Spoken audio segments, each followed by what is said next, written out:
प्रिय मित्रों नमस्कार। स्वागत है आपका हमारे YouTube चैनल एस्ट्रो वंडर्स में।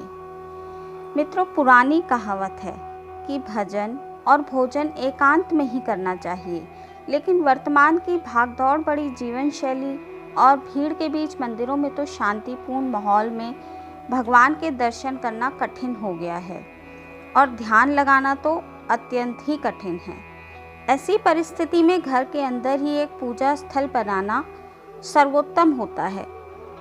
ज़्यादातर लोग घर के अंदर पूजा स्थल तो बनाते हैं और घर में मंदिर बनाते समय उसकी दिशा का भी ध्यान रखते हैं, यानी मंदिर किस दिशा में बनवाया जा रहा है।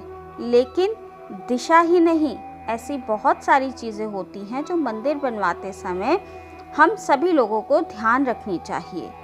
वास्तु के अनुसार व्यक्ति घर में मंदिर बनवाते समय वास्तु की कुछ बातों का ध्यान यदि नहीं रखता है तो कई परेशानियों का सामना करना पड़ सकता है।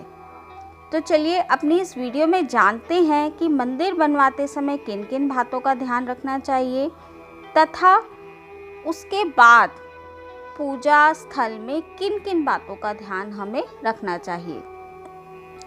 वास्तुशास्त्र के अनुसार सबसे पहले पूजा घर का सही दिशा में होना बहुत ज़रूरी होता है। पूजा घर का दक्षिण दिशा में होना अच्छा नहीं माना जाता है। इसके लिए सबसे अच्छी दिशा पूर्व या उत्तर पूर्व दिशा मानी गई है।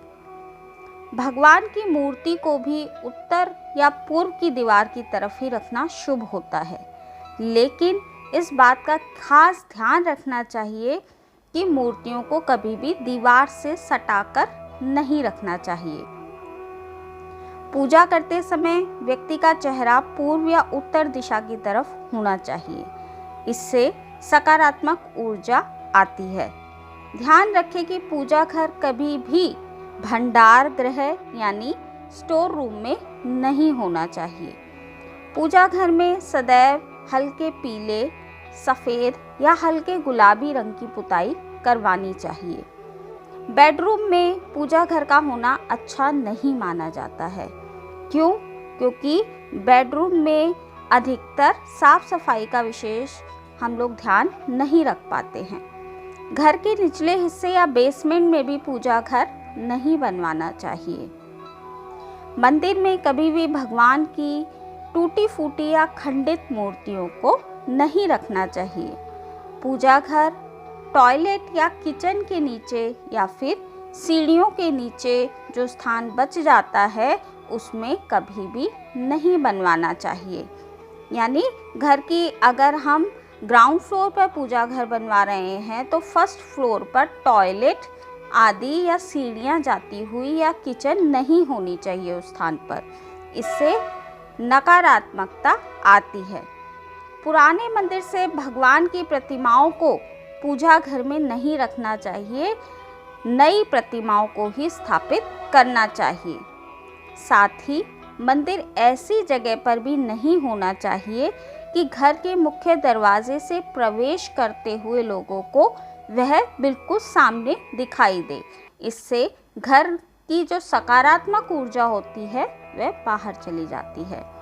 घर के पूर्वजों की मूर्तियों को भी कभी पूजा स्थान में नहीं रखना चाहिए। साथ ही किसी भी तरह के जानवर या पशु पक्षियों के चित्र भी पूजा घर में नहीं लगाने चाहिए। घर में श्री कृष्ण या राधा या रुक्मणी दोनों की एक साथ मूर्तियां, यानी जिन प्रभु जैसे कार्तिकेय जी हैं तो उनकी 2 पत्नियां हैं, गणेश जी हैं तो उनकी 2 पत्नियां हैं, इस तरह की साथ में 2 पत्नियों वाली मूर्तियों को नहीं लगाना चाहिए। घर में वैसे तो शिवलिंग का रखना निषिद्ध ही माना गया है, परंतु फिर भी कुछ लोग घर में शिवलिंग रखते हैं। यदि आप शिवलिंग रखते हैं तो उसका आकार बहुत बड़ा नहीं होना चाहिए। छोटा तथा पारे का शिवलिंग हम घर में रख सकते हैं, लेकिन नियमित रूप से उसका पूजा होनी चाहिए। मंदिर की नियमित सफाई करनी चाहिए। आप प्रतिदिन स्नान करते हैं तो मंदिर हर दिन क्यों नहीं साफ होना चाहिए। घर के अन्य हिस्सों की तरह मंदिर की सफाई भी प्रतिदिन की जानी चाहिए। कुछ लोग ऐसे होते हैं कि मंदिर सालों साल ऐसे ही पड़ा रहता है, उस कमरे में ना कोई जाता है, ना ही भगवान जी के आगे दीपक जलाते हैं। ऐसा हमें बिल्कुल भी नहीं करना चाहिए। हर मूर्ति और तस्वीर को रोज़ साफ करना चाहिए, इससे घर में सकारात्मक ऊर्जा आती है। और सबसे विशेष बात, यदि हम कहीं बाहर जाते हैं तो हम अपने घर में अधिकतर ताला लगाते हैं, लेकिन घर के पूजा स्थल या मंदिर को कभी भी ताला नहीं लगाना चाहिए, इसमें लॉक नहीं करना चाहिए। भगवान को अंदर बंद करना शुभ नहीं है, इससे सकारात्मक ऊर्जा का प्रवाह रुक जाता है। मंदिर हमेशा खुला ही रहना चाहिए, केवल रात में मंदिर के पट बंद कर देने चाहिए। दोस्तों, ये कुछ इम्पॉर्टेंट बातें थी घर के मंदिर से जुड़ी हुई, जो मैंने आज आपको अपनी इस वीडियो में बताई। अगर आपको मेरी वीडियो अच्छी लगी हो तो मेरे चैनल को सब्सक्राइब कीजिए।